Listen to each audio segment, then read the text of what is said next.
আসসালামু আলাইকুম প্রিয় শিক্ষার্থীরা, তোমরা সবাই কেমন আছো?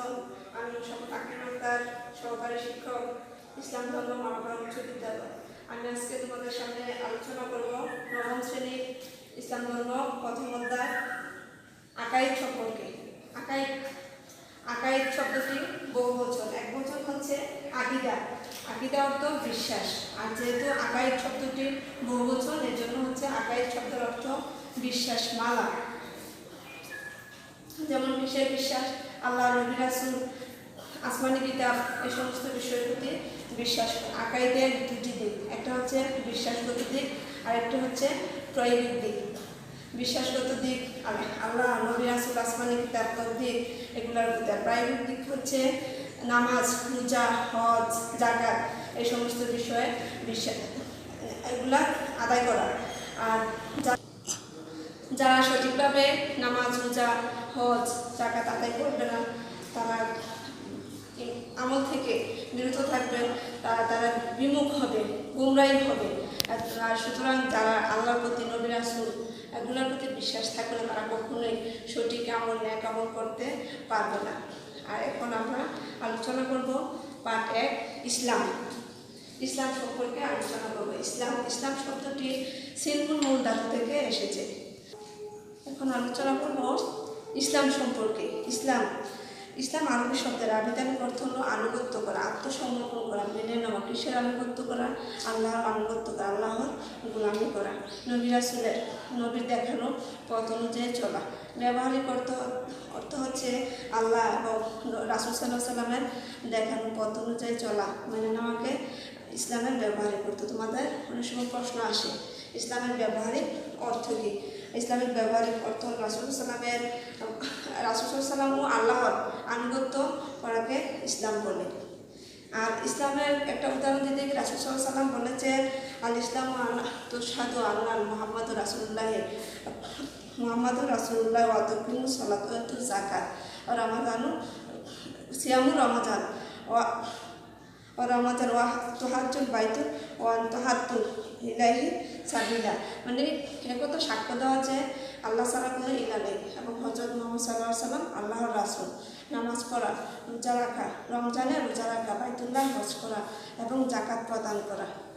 আর ইসলাম এবং ঈমান দুটি পরস্পর সম্পৃক্ত। ঈমানের হচ্ছে অন্তর দিয়ে বিশ্বাস করতে হয়। ইসলাম হচ্ছে কাজে পরিণত করা। আর আল্লাহ তাআলা মানব জাতির হিদায়াতের জন্য যুগে যুগে বহু আদেশ নিষেধ, বিধিবিধান প্রেরণ করেছেন। এসব আদেশ নিষেধ শরীয়ত হিসেবে প্রদান করেছেন। শরীয়তের সর্বশেষ ও পূর্ণাঙ্গ রূপ হচ্ছে ইসলাম। এটি হলো মানব জাতির জন্য নির্দেশিত সর্বশেষ ও সর্বোত্তম জীবন বিধান। আল্লাহ তাআলা এ সম্পর্কে বলেছেন, ইন্নাদ দীনা ইনদাল ইসলাম, নিশ্চয় আল্লাহর নিকট একমাত্র মনোনীত দিন বা ধর্ম হচ্ছে ইসলাম এমন একটি ধর্ম যে ধর্মে শুধু এগুলোর বিধিবিধান মেনে চললেই কি শান্তি, দুনিয়াতেও শান্তি, সম্মান, মর্যাদা অধিকারী হতে পারবে। আবার কি আখিরাতে, পরকালে, শুধু পরকাল বলতে মৃত্যু থেকেই শুরু। পরকাল, মৃত্যুও তার আরামদায়ক হবে, কবর জীবন আরামদায়ক হবে, হাসর, মিজান, জান্নাত সব কিছুতে পুলসিরাত, সব দিকে তার আরামের জন্য বলা হয়েছে ইসলামকে শান্তির ধর্ম। এই জন্য আল্লাহর একমাত্র পছন্দনীয় গ্রহণযোগ্য ধর্ম হচ্ছে ইসলাম। ইসলামের ভূমিকা। ইসলাম হলো আল্লাহ তাআলার প্রবর্তিত ধর্ম বা জীবন বিধান। এটি মানব জাতির জন্য আল্লাহ তাআলার একটি বিশেষ নিয়ামত। কেন নিয়ামত? এটা আগে বলেছি, এমন একটা ধর্ম যে ধর্ম নিয়মকানুন সব কিছু মেনে চললে দুনিয়াতে শান্তি, এটি মেনে চললে সব দুনিয়াতে কি সম্মান, মর্যাদা অধিকারী হতে পারবে। এটাই হচ্ছে তাদের শান্তি বা আরাম। এটি পূর্ণাঙ্গ জীবন ব্যবস্থা। মানব জীবনের সকল বিষয় সমস্যার পরিপূর্ণ সমাধান, দিক নির্দেশনা এতে দেওয়া হয়েছে। মানুষের জীবনের জন্ম থেকে মৃত্যু পর্যন্ত যত সমস্যা, যত কিছু, জন্মের পর থেকে নবজাতক শিশুর কিভাবে কি করতে হবে সব কিছু সমাধান ইসলামে দেওয়া আছে। জন্মের পর সন্তানের সুন্দর নাম রাখা, চুল কাটা, সব কিছুই এটা আকিকা দেওয়া, 7 দিনের মধ্যে আকিকা দিতে হয় সামর্থ্য থাকলে। এগুলো কোথায়? ইসলামের মধ্যে আছে। এই জন্য বলা হয়েছে ইসলামের সকল যাবতীয় বিধিবিধান, যেমন মানুষ মৃত্যু কীভাবে, মৃত্যুর পর তাকে কীভাবে কাফন করা, সম্পূর্ণ বিধিবিধান, তার সামাজিক, পারিবারিক, আন্তর্জাতিক সব কিছু সমাধান এই ইসলামের মধ্যে দেওয়া আছে। এই জন্য আল্লাহ তাআলা বলেছেন আলিয়ামুল আকমালতু লাকুম দীনুকুম আতমামতু আলাইকুম নি'মাতু রাদিয়াতু আল ইসলামুদ্দিন। আজ আমি তোমাদের জন্য তোমাদের দিনকে পূর্ণাঙ্গ করলাম আর তোমাদের উপর আমার নিয়ামতকে সম্পূর্ণ করলাম, ইসলামকে তোমাদের জীবন ব্যবস্থা হিসাবে মনোনীত করলাম। মানুষের জন্ম থেকে মৃত্যু পর্যন্ত সকল কাজকর্মের যথাযথ নির্দেশনা ইসলামে বিদ্যমান। ইসলাম শব্দটি সিলমুল মূল ধাতু থেকে নির্গত। তোমাদের অনেক সময় প্রশ্ন আসে ইসলাম কোন মূল ধাতু থেকে এসেছে? ইসলাম সিলমুল থেকে এসেছে। সিলমুল অর্থ শান্তি। ইসলাম মানুষকে শান্তির পথে পরিচালনা করে। ইসলামী বিধিবিধান মেনে চলে মানুষ দুনিয়া ও আখিরাতে পরিপূর্ণ শান্তিময় জীবন লাভ করতে পারে। এজন্য ইসলামকে শান্তির ধর্ম বলা হয়।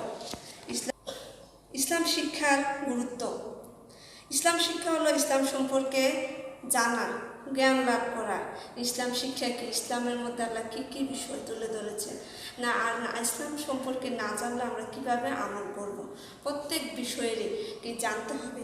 কোনো কিছু বাস্তবায়ন করতে হলে প্রথমে সেই বিষয় কি জানতে হয়। সব কিছুতে আমরা যে আজকে লেখাপড়া করতেছি, প্রথমে বলতে শিখাইছে বাবা মা, তারপরে লেখা শিখাইছে। আমরা কোথাও যাইতে হলে আগে রাস্তা সম্পর্কে অভিজ্ঞতা লাভ করতে হয়। তো সেই জন্য আগে ইসলাম কি এ বিষয়ে আমাদেরকে জানতে হবে, সব কিছু বুঝতে হবে, আবার সেই অনুযায়ী কী করতে হবে? আমল করতে হবে। ইসলাম শিক্ষার মাধ্যমে আমরা আল্লাহ তাআলার ইবাদত ও আনুগত্য শিখতে পারি। আমরা যদি ইসলাম সম্পর্কে সঠিকভাবে জ্ঞান লাভ করতে না পারি, তাহলে আমরা কীভাবে বুঝবো কোন সালাত কোন সময় ফরজ, সালাত আদায় করে কত বছর থেকে সালাত ফরজ, কত বছর থেকে রোজা ফরজ কীভাবে জানবো? জাকাত ফরজ সবার করে, তো জাকাত কে দিবে, কাকে দিবে, কী পরিমাণ দিবে, সে সম্পর্কে আমরা যদি জ্ঞান অর্জন না করি তাহলে আমরা কীভাবে বুঝবো? রোজা ফরজ, রোজা কোন মাসে রোজা ফরজ, সেই সম্পর্কে আমাদেরকে জানতে হবে। আর ইসলাম সম্পর্কে যদি আমরা সঠিক জ্ঞান লাভ না করতে পারি তাহলে এই সম্পর্কে জানতে পারবো না, তাহলে আমরা সঠিক আমলও করতে পারবো না, আল্লাহর নিয়ামত থেকেও আমরা কি বঞ্চিত থাকবো। আমাদের দৈনন্দিন জীবনে চলাফেরা উঠা বসা কীভাবে করতে হবে তা জানতে পারি। সত্যতা, ন্যায়পরায়ণতা, দয়া, ক্ষমা, বিনয়, নম্রতা ইত্যাদি গুণের অনুশীলন করতে পারি। লোভ, হিংসা, মিথ্যাচার, অহংকার, পরনিন্দা ইত্যাদি খারাপ অভ্যাস পরিহার করা উত্তম চরিত্রের অধিকারী হতে পারি। সাম্য, মৈত্রী, ভ্রাতৃত্ব, সহিষ্ণুতা, ধৈর্য, সহনশীলতা, পারস্পরিক সহযোগিতা, সহানুভূতি ইত্যাদির মাধ্যমে আমি সুন্দর সমাজ প্রতিষ্ঠা করার জন্য প্রয়োজনীয় জ্ঞান অর্জন করতে পারি। পরকালীন জীবনে জান্নাত লাভ ও জাহান্নাম থেকে মুক্তির উপায় জানতে পারি। এক কথায় ইসলাম শিক্ষার মাধ্যমে আমরা দুনিয়া ও আখিরাতে শান্তি ও সফলতা লাভের দিক নির্দেশনা অর্জন করতে পারি। আর ইসলাম সম্পর্কে যদি আমরা না জানি তাহলে কি সব দিক থেকে দুনিয়াতেও লাঞ্ছনা, পরকালেও কি লাঞ্ছনা, কারণ নেক আমল থেকে আমরা বিমুখ থাকবো। তাহলে দেখা গেল আস্তে আস্তে কি আমরা খারাপের দিকে চলে যাব, সঠিক পথের দিকে অগ্রসর করতে পারবো না।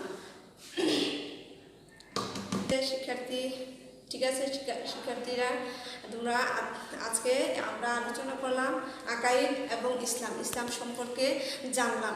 আর তোমরা এগুলা বাড়িতে আবার ভালো করে দেখবে, পড়াশোনা করবে। ইসলাম শিক্ষা যদিও একটা সহজ বিষয়, তারপরও ভালোভাবে দেখবে। আর ভালোভাবে যদিও পড়াশোনা না করে কোনো জিনিস গাফিলতি করে রাখলে সহজ বিষয় কঠিন হয়ে যায়, আর অতি সহজেই কি ক্লাস পাওয়া সম্ভব হয়। আর তোমাদের কাছে আর কোনো আবেদন থাকবে, তোমরা ঘরে বসে থাকবে, স্বাস্থ্যবিধি মেনে চলবে, 5 ওয়াক্ত নামাজ পড়বে, আল্লাহর কাছে দেশের যে মহামারী এটার জন্য পানা চাইবা। আমরাও তোমাদের জন্য দোয়া করি, আর তোমরাও আমাদের সবার জন্য, সবাই প্রত্যেকের জন্য দোয়া করবে, স্বাস্থ্যবিধি মেনে চলবে, আর 5 ওয়াক্ত নামাজ পড়বে। বাবা মা সবাই কথা মতো চলবে, বাধ্য থাকবে, সমাজের সবার সাথে ভালো আচরণ করবে। ভালো থাকবে। আল্লাহ হাফিজ।